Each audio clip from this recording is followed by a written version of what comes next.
ಗ್ರಾಮದ 35ಕ್ಕೂ ಹೆಚ್ಚು ಮಹಿಳೆಯರು ಶಾಸ್ತ್ರೋಕ್ತವಾಗಿ ಸಿಂಗಾರಗೊಂಡ ಕಳಶಗಳನ್ನು ಹೊತ್ತು ಊರಿನಲ್ಲಿ ಶ್ರೀರಾಮ ಭಕ್ತ ಹನುಮಂತನ ಮೆರವಣಿಗೆ ಮಾಡಲಾಯಿತು.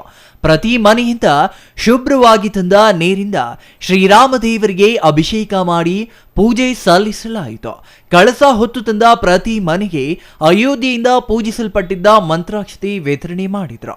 ಗ್ರಾಮದ ಸೋಲಾಲಪ್ಪ ಮಾತನಾಡಿ, ಅಯೋಧ್ಯೆಗೆ ಹೋಗಲು ಸಾಧ್ಯವಾಗದ ಕಾರಣ ಪ್ರತಿ ಹಳ್ಳಿಗೂ ರಾಮ ಮಂದಿರದ ಅಕ್ಷತೆಯನ್ನ ಕಳಿಸಲಾಗಿದೆ. ಇದನ್ನ ಮನೆ ಮನೆಗೆ ನೀಡಲಾಗುತ್ತಿದೆ ಎಂದರು. ಅಯೋಧ್ಯೆಗೆ ಹೋಗಕ್ಕೆ ಸಾಧ್ಯವಾಗೋದಿಲ್ಲ. 22ನೇ ತಾರೀಕು ಹೋಗೋದಕ್ಕೆ ಸಾಧ್ಯವಾಗದೇ ಇರೋದಕ್ಕೆ ಅವರೇ ಉಚಿತವಾಗಿ ಮಂತ್ರಾಕ್ಷತೆ ಮತ್ತು ಆಮಂತ್ರಣ ಪತ್ರ ಪ್ರತಿಯೊಂದು ಹಳ್ಳಿಗೂ ಕಳಿಸಿದ್ದಾರೆ.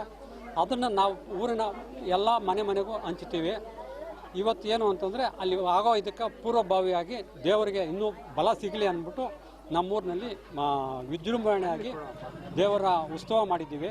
ಕಳಸ ಹೊತ್ತು ಬಂದು ದೇವರಿಗೆ ತೀರ್ಥ ಆಗಿದೆ, ಸ್ನಾನ ಮಾಡಿಸಿ ಈಗ ನಾವು ಅಲ್ಲಿ ಶುಭ ಕೋರ್ತಾ ಇದ್ದೀವಿ, ಅಯೋಧ್ಯೆಗೆ ಶುಭ ಕೋರ್ತಾ ಇದ್ದೀವಿ. ಇದ್ರ ಮುಖಾಂತರ ದೇವಾಲಯದಲ್ಲಿ ವಿಶೇಷ ಪೂಜೆ ನೆರವೇರಿಸಲಾಯಿತು. Satish Kumar, CTV news, Devanahalli.